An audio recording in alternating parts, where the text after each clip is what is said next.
कमी बोलण्याचे 10 फायदे. तुम्ही कमी बोलणारे आहात असे इतरांना समजले तर लोक जेव्हा तुम्ही बोलता तेव्हा गांभीर्याने तुमचे बोलणे ऐकतील, तुमच्या प्रत्येक शब्दाला किंमत देतील. कमी बोलल्याने तुम्ही जिथे जाल तिथे तुमची किंमत राहील.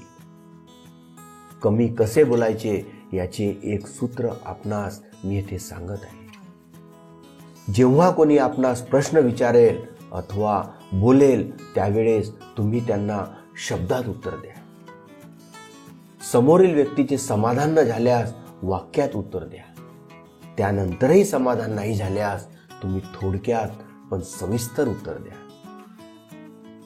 समोरच्याला फक्त विचारलेल्या प्रश्नांची उत्तर द्या. गरज नसताना अनावश्यक कोणतीही गोष्ट लोकांना शेअर करू नका. परिस्थिती पाहून संवाद थांबवणे आवश्यक असते.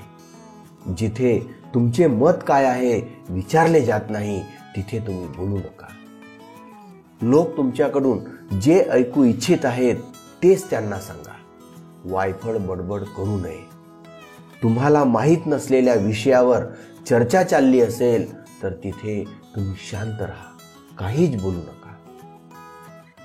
कोणत्याही गोष्टीचे विषयांतर करता कामा नये. वेळीच मूळ विषयावर लक्ष केंद्रित करा. एखादी गोष्ट एकदम सोप्या भाषेत करून समोरची व्यक्ती कशी आहे हे पाहून व्यक्त करा. असे केल्याने समोरच्याच्या हृदयात स्थान मिळवू शकतो. लोकांना तुमचे व्यक्तिमत्व आवडू लागते. व्हिडिओ पाहिल्याबद्दल तुमचे मनापासून धन्यवाद.